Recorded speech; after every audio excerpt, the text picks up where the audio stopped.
Hello internets, this is Bone Carlos coming to you live from movies to bring you another vlog type thing. Before we get started on today's vlog, I'd like to point out that my giveaway is still on the way, and the question for this week is how many player controlled characters are there available in Street Fighter 2? Figure that out, get a point, get 2 points, get a prize. Very simple, straightforward, and awesome if I do say so myself. Also, if there's a specific commentary you want me to talk about, a topic you'd like for me to discuss, leave a comment down below. I'll be more than happy to take care of you. It could be anything ranging from the asinine to the very thought-provoking. Either way, leave a comment down below. I'll be more than happy to take care of it. Now, this week's topic is kind of go ahead and be based on responsibility and expectations on yourself. Now, this is something that came about two things. I've had having a couple of people at work and in my personal life, basically, just telling me that they're having a lot of issues doing this and doing that, money-wise, relationship-wise, this and that. And also, on top of the fact that I think it was about a week ago, a kid was hospitalized after going for a 4-day gaming marathon on Modern Warfare 3.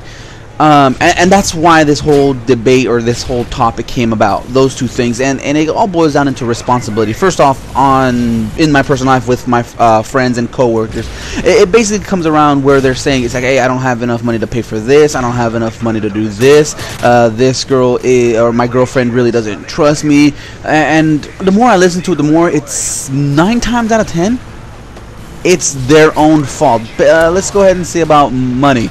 They're saying, man, I can't pay for this, and I'm gonna fall behind on rent. And I'm like, whoa, you know, how much is your rent? And tell me X amount. And I'm like, and I make the same amount of them. And then I was like, well, listen, dude, you're paying the same amount as rent as I am, and you also have a wife that's also working. You also have, you know, a roommate. So how are you not making ends meet? And he's like, and their response is, I don't know what's going on, I don't know what this is, I just don't know. And I'm like, well, that's tough, man. I guess you're gonna have to figure that out on your own, right? And then come across the next day, they come and tell me about how they had a crazy rager and they spent $400 at a bar and they got really drunk, plastered, and then they went out and bought a new Xbox, a new HD 3D projector. And I go ahead and tell them, like, weren't you just telling me you were having money issues and possibly couldn't pay for rent, or you're behind on rent? And then they would quickly backpedal. I was like, oh, no, I came up on some money, I did this and I did that, and everything's cool. I'm like, okay. And let's just go ahead and talk about the kid that actually, you know, damn near killed himself playing a video game.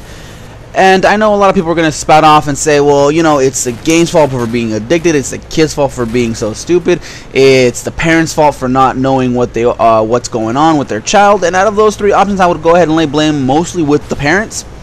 And that being said, was because of the reason, because your kid's going to be doing something for 4 days, and you don't realize that, hey, maybe something's not right here. I mean, I know equating a kid to a pet isn't the exact same thing, but when my cat is not around me all day, if I'm not home for some reason, just having a lazy day, and I haven't seen my cat in 8 hours, I'm like thinking, not thinking is she okay? My first thought is, what the hell is she doing?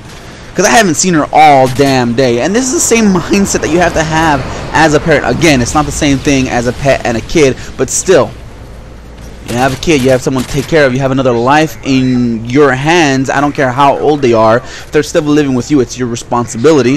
This kid, I think, was 14, 15 or so.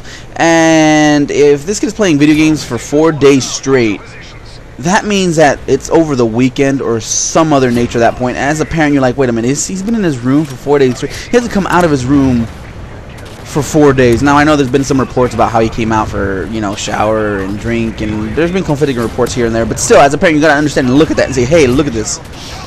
This kid isn't doing something correctly. It's my responsibility to take care of this, and that's where it really generally kind of fails. Now, you kind of want to say, it's like, yeah, it's kind of the kid's fault as well, and I kind of want to lay blame on the kid as well just a little bit, but still, the parents raised this kid. Shouldn't that kid know better than to say, hey, listen, I've been up for 3 days, maybe a sleep will be in order? It's like, yeah, I've done these marathon sessions as well. When I first got Modern Warfare 2, I got it at launch, and in the first 4 days I racked up, what is it, 48 72 hours of game time. In 4 days, I racked up 72 hours of game time.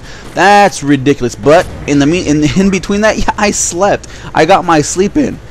I did what I had to do to not die. I ate, I showered, I slept, I did all that funky jet. I got a massage. My forearm was getting all cramped up and my hands were hurting. I went and got a massage, worked that out, and thank you, baby, appreciate that. And it fixed me up, and then I went back into the gaming session. And that's just the thing where it's just responsible. You got to think about what you're doing, got to think about how it's happening, and be responsible and take responsibility instead of just blaming another aspect of your life that is really not at fault. Because I'm really getting sick of tired. Well, I mean, I'm been sick and tired, but I'm not gonna go out there and just concern myself too much about things that I can't control with people on Facebook, on Twitter, in real life, over the internet, in the forums, just everywhere, complaining about things that are actively in their fault. Saying stuff like the example that I have with my coworkers, like I don't have money to do this. Well, maybe you shouldn't spend 800 bucks going out on the town and buying all this stuff. You know, people complaining about the kid going off and damn near killing himself. Well, you know what? Take a look at the parents. See what they're doing. Figure out what's going on. What's the problem, and take responsibility for that instead of trying to blame something else. So far, there hasn't been any kind of crazy backlash from it. But I hope it doesn't come down to that. I really don't. I really hope they don't blame the kids instead of looking at the parents. But that was it. I'm going to get on out of here. Apparently this place is on fire. Who knew? Later, guys.